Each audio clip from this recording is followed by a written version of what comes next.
Hello and welcome back to the recap on Women's Football Talk. Now before we get into today's video, make sure you smash that subscribe button and turn on the post notification bell as well so you never miss out on a video of ours, and that you're following us on Twitter and on Instagram for all the latest news and stories as and when it happens. So we've seen the final set of league action here in England for 2022 and across a lot of mainland Europe as well, and it definitely didn't disappoint in terms of excitement and entertaining factor, not just here in the WSL but obviously with the big games that we saw across Europe as well. But before we get into those, let's have a look back at action in the WSL. So it's been a chilly and cold December on Sunday, which saw two games postponed, which was Brighton versus Everton and Liverpool versus Leicester due to frozen pitches, so those games will be rescheduled at a later date. However, we still had four cracking games to watch on Sunday, starting off at the Etihad where we had the Manchester derby as Gareth Taylor's side looked to close the gap on Manchester United. Now this was an absolute fantastic derby, end to end throughout the whole 90 minutes. There was periods of times where Manchester United would look the stronger side, there was another periods where City would look stronger, and then they were cancelling out each other really well. And for me, draw overall definitely felt like the right result. So United took the lead just before the half-hour mark when Leah Galton finished off a 15-pass move, and then there was a lovely bit of link-up between her and Ella Toone for the final passage of that play, and then Galton got her fourth goal of the season, and then United got that bit of dominance and they looked for a second, however they couldn't find it.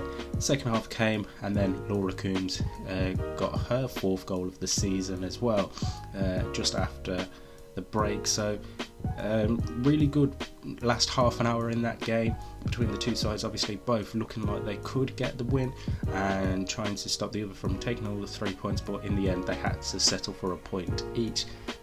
So as things stand, as we end 2022, Manchester City stay in fourth place on 19 points. Manchester United slipped down to third on 22 points based on the Arsenal result. But positives for Manchester United, that was their first ever point away to Manchester City since playing in the WSL, so that's a big step up for Mark Skinner's side. And another thing, just on that game on a whole, it was played in front of over 44,000 people, which is a Manchester City home game record, which is absolutely phenomenal to see. Next up was Tottenham versus West Ham United. Now this was a strange one because there was a strong period of like half an hour, 35 minutes where Tottenham looked the more dominant side and you were thinking they were going to absolutely destroy West Ham. However, they just couldn't finish off their chances, whether it be through saves from Mackenzie Arnold or stronger defence from West Ham United.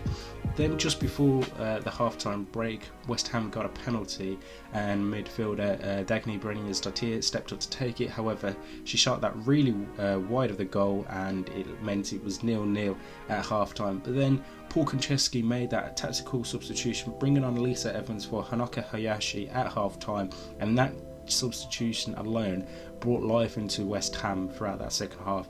Within a couple of minutes of the second half restarting, Breniers-Dottir put West Ham in front and obviously made up for her penalty miss earlier on, and then Hawa Sissoko got a second 7 minutes from time with a lovely chipped finish over Becky Spencer in goal. But yeah, for me, West Ham thoroughly deserved that from their second half performance alone, and question marks have to be asked about Spurs because they can look good, but if they're not finishing their chances, question marks will be raised about their ability in games.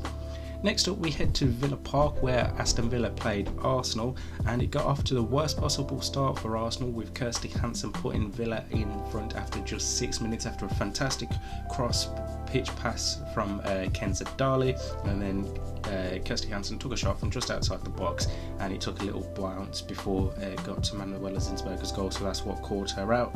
However, that lead only lasted 20 minutes. From a set piece, Aston Villa failed to clear it, came to hit off Hannah Hampton and then went off Rachel Corsie and then into the net despite Villa's best efforts to clear it off the line. Then another set piece moments later, again Villa failed to clear their lines, forced to Viviana Miedema for her fourth goal in 4 games, so that was absolutely critical, and it shows that her little earlier season break has worked for her and for Arsenal. And then In the second half, goals from Katie McCabe and Jordan Nobbs sealed the victory for the other side of our side and sees them leapfrog Manchester United into second place on 24 points, so they now sit 3 points behind leaders Chelsea. And they are our final game here in the WSL. They managed to beat Reading by 3 goals to 2, with Jelena Kankovic scoring her first 2 goals for Chelsea. Now, the first goal, not Jelena Kankovic's first goal, but Chelsea's first goal, shouldn't be ruled out, and I can understand the anger coming from Kelly Chambers and her coaching staff at the time, because Chelsea were awarded a free kick and it was taken quickly. I can't remember who took it quickly, but it then the ball found its way to Johanna Rytting-Kaneryd, who was stood in an offside position. Now, I could understand, say, if the Lions person was on the opposite side of the pitch to where that incident occurred. However, she was literally a few foot away, so I don't know how that was allowed to stand and was given, but it was, and Frank Kirby obviously finished off Rytting-Kaneryd's pass, and then 2 goals from Kankovic made it 3-0 at half time, and everyone thought Chelsea are going to run away with this now. However, just after the hour mark, Sonny Troll scored first, as the ball, really bad snowy pitch at Kingsmeadow, went under Ann-Katrin Berger's hand, and then within 60 seconds Emily Eikeland scored to make it 3-2.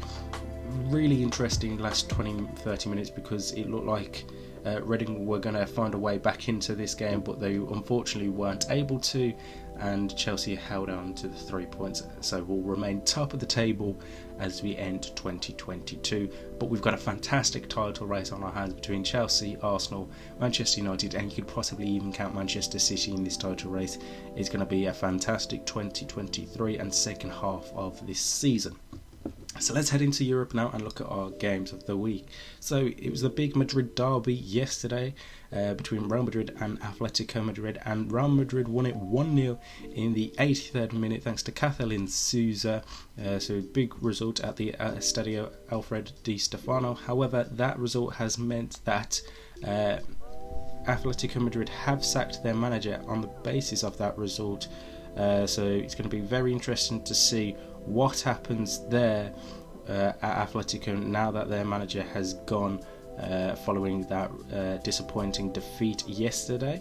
Elsewhere, Levante beat Real Sociedad by 4 goals to 3, and then on Saturday Barcelona put 4 past Alhama, including a first goal back since her long-term injury for Bruna Villamala. So excellent results there in Spain. Over in Germany now, and the Frauen Bundesliga, Wolfsburg managed to beat Meppen by 3 goals to 0. On Saturday, Bayern Munich beat by Leverkusen by 2 goals to 0, and then the game on Friday saw Eintracht Frankfurt beat Turbine Potsdam by 3 goals to 0. And Turbine Potsdam are having a really bad time this season. Obviously, everyone knows the past of Turbine Potsdam and being one of the top teams in German football. However, that is not the case anymore. Over in France, and the big game between Lyon and PSG was won by PSG very late on thanks to Kadiadatu Diani in the 87th minute to give PSG the lead and hand Lyon their first defeat of the season. Other results saw Montpellier beat Le Havre and Paris FC put 6 past Suyo Charente.